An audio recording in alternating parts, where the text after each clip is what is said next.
welcome. My name is Heather. I'm a registered professional counselor and certified life coach, and I focus on breakups. My name is Kevin. I'm a clinical counselor.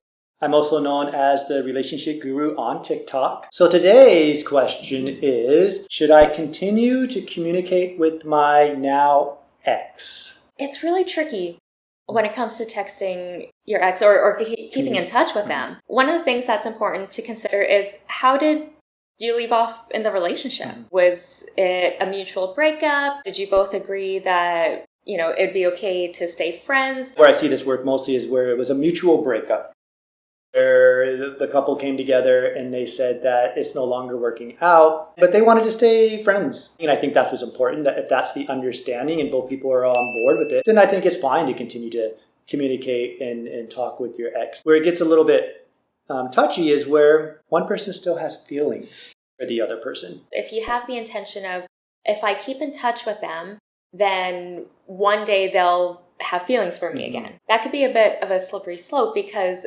as we mentioned in our previous video about how to get over your heartbreak and get over your breakup, this can actually kind of prevent you from being able to process the grief, is to constantly have that communication and to always talk with your ex, right? With the intention of this is how I'm going to win them back. When you do have a breakup, even if it's mutual or it's not mutual, then you can eventually start to go through the grieving process.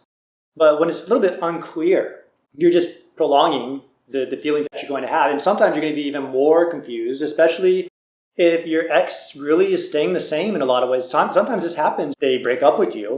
You get home and nothing seems to change. There's still text messages. They're still following you on social media. They're still, liking your post. And so it becomes very confusing because now this person has said, I don't want you in my life as being my partner, but I still want you in my life as a friend. But nothing's changed. It still seems the same. So it's not fair to you when you're in that situation. So you need to think about, what is best for you to continue to move forward. They might not be out to really play games, but that's what it seems like to you. They might not be aware of how their actions are impacting you and how it's making you feel, right? Because it is really confusing when they're telling you one thing, but then they're behaving in a different way. And I think that's where it's important that if you do want to have some form of connection with this ex or with this person, you need to have that space.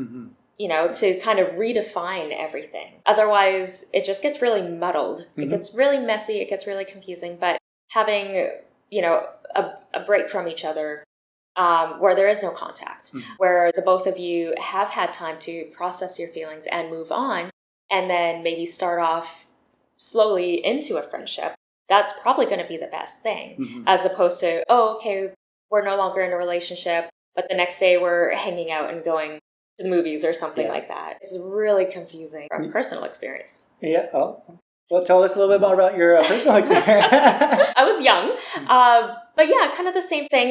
We went through a breakup, but because we were together for so long, we still wanted that friendship, right? But we made the mistake of being friends too quickly, and it just made things really confusing. It's important to have that definition and those set boundaries, especially in the beginning. Sometimes if a relationship, does taper off, so the height of the relationship is here, and over time you start to see that it's drifting. Then you kind of plateau somewhere, and then you decide, hey, we're better off being friends. Every once in a while I can see that where that does work, because you've had that time to really kind of just see how this relationship is evolving from going to being with someone who, you do look at as your significant other, as then together you both see each other as a friend.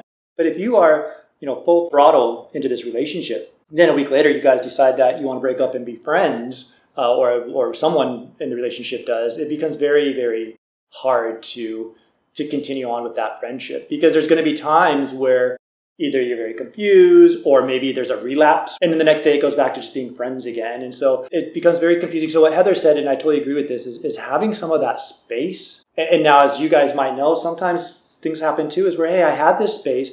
I was doing so well in my recovery from this person. The person said, oh, hey, I just wanted to check in how you're doing. You need to be able to just say, hey, if we're over right now, please respect that I need some time. When I'm ready when I feel comfortable that I can be your friend, maybe I will reach out. And not even promising anything at all. If your ex brings up the topic of wanting to be friends in the future, you don't have to feel obligated to say yes. Or there could be a lot of other good reasons to not communicate with your ex. There's something significant happened in the relationship for you guys to have a falling out. So it just really depends. I think it's important for you to also be honest with yourself. Ask yourself, okay, well, what is the intention behind wanting to stay in touch with this person? Is it because I do want to just be friends with them in the future?